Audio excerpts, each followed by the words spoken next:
The past several weeks, the Ukrainian military recruitment department has been pretty ruthlessly going after people. And so before we continue, we invite you to follow our channel, the only American show reporting live from Ukraine every day. As you have heard, North Korea has dispatched troops to Russia. They estimate possibly as many as 12,000. Let's check in with Joseph Lindsley, who is in Kyiv today. Joe, I heard the National Security Advisor, Kirby, say this is a sign of weakness, not strength. And I guess that could be said with Russia needing more troops, but it's also, as Defense Secretary Austin said, a very serious issue, isn't it? Indeed, Bob, and hello from Kyiv, the capital. I arrived just a couple hours ago by train from Kharkiv. And, when we look at weakness and strength, I think it's helpful to go back and look, for example, at Sun Tzu's The Art of War. We've seen this so many times in these 2.5 years. There are moments when Ukraine, for example, has had moments of strength when they, all their successes in the Black Sea, destroying the Russian Black Sea fleet. Ukrainians are able to protect cities like Kyiv much better than they were in 2022. But whenever there's moments of strength, for Ukraine, that would be the time to give Ukraine even more tools to push ahead, because it becomes a moment of weakness for Russia. And so even if this is perceived by some as a weakness, Russia is not able to do the job on its own. They have to turn to North Korea, which is not the most sophisticated of countries. Even if that is a weakness for a moment, if nothing's done about it, it can become a strength. And Russia is looking for ways to defeat Ukraine. And when they get pushed up into a corner, they find some other solution. And so very quickly, this could become a strength. And so I think that from the Ukrainian perspective, it's not good to be complacent about it. And if you think, there are no foreign fighters who are active duty the only foreigners who are fighting here in Ukraine are volunteers. They're veterans, retired people who choose of their own free will to come here. There are no foreign nations have sent troops to Ukraine. But the fact that Russia is doing this with North Korea, a country that has threatened the world, has made its own nuclear threats to the world, even if it is weakness, it's something that has to be taken seriously. And, we've had, once again, as I feel this very often, I just spent about 5 days in Kharkiv. That city, is safer than it was 4 or 5 months ago, because the Russians can't attack it so closely.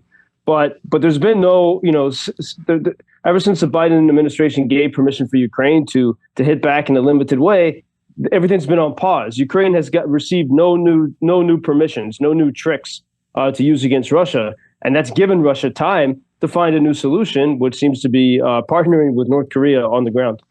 Since this is the first time a third country has boots on the ground in the war, it has pushed the Ukraine war back to the front page and a lead story on many newscasts. And I guess in a way, that's a good thing that this has our attention again. Don't you think, Joe? Sure. I think especially, with the election in the U.S. Here, because sometimes, even in some of the debates, Ukraine was not even really a topic, even though it carries such consequences for the whole world. So, yeah, surely. And that's how you can, so that's how you can use, the weakness of Russia to turn it into something even better for Ukraine, to get Ukraine back in the news. But there, it's one thing just to worry about it, but then how can you actually give Ukraine now? Would this be an occasion for Washington to give Ukraine permission to strike back at Russia? And I think that's the point that Ukrainians are wanting to push. And as I was reflecting on the train today, from the 5 or 6 hour train ride from Kharkiv, and it was a sleepless night, Bob. I can't even tell you how many air raid alarms went off last night in Kharkiv. Maybe 6 or 7. Wow. And most of there were no drones or rockets actually reached the city. They were falling outside of the city. Some of them were being intercepted, but quite a loud night of air raid alarms.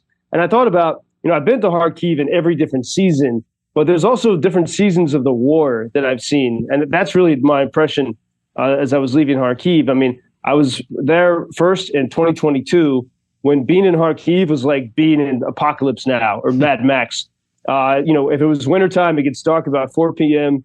There were no lights on at all. There were a couple places that were open, but on the streets, you saw no lights. There were a few secret underground places where volunteers and soldiers would gather. They'd gather there to prepare first aid kits and other things. And they had these underground bars for those who were there working. You would just pour your own drink, just enough to stay sane. And then above ground, you would drive more than 100 miles in the center of the city because there was no one there. And almost the entire time you heard the soundtrack of artillery on the edge of the city. So the war was consuming that city. And then, I've returned many times since, for example, the summer 2023 or last spring, when that city, businesses have returned, there's kids playing in the park. It's no longer Apocalypse Now. It's just a different feel.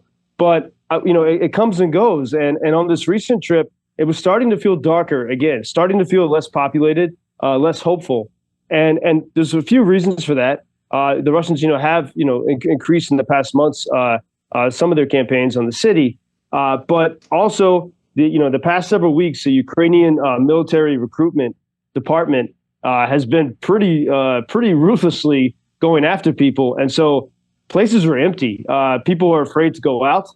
They don't want to get stopped and sort of kidnapped into the military. And this is a recognition that it's a really serious situation at the front. Ukraine needs personnel, and people want to be free. They want freedom, but you have to fight. If you don't fight for it, you'll lose it. But one little story that gives an insight into the human part of it, and I think because the Ukrainian people really they're very skeptical of governments, this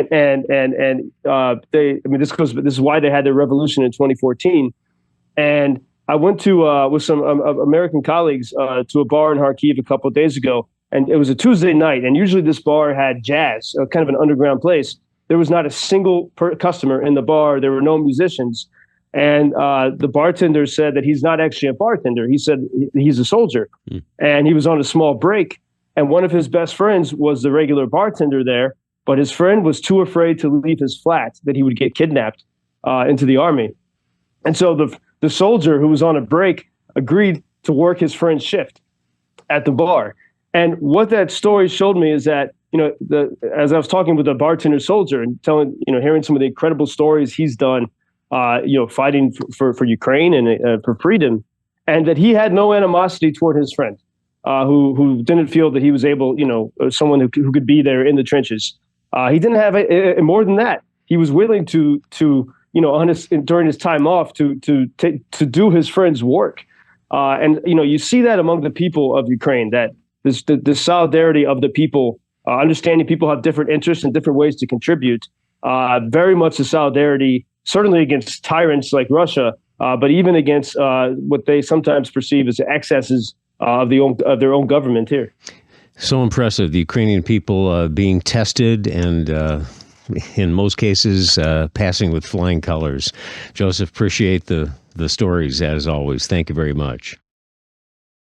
Thank you for introducing Ukraine on your social media pages. That's very important that much more people can get more information about the situation here and how everybody can help Ukraine to stay stronger and to save all the world. Что он сказал? Well, which side are you on? На чьей ты стороне? Come on now. Oh, which side are you on? На чьей ты стороне?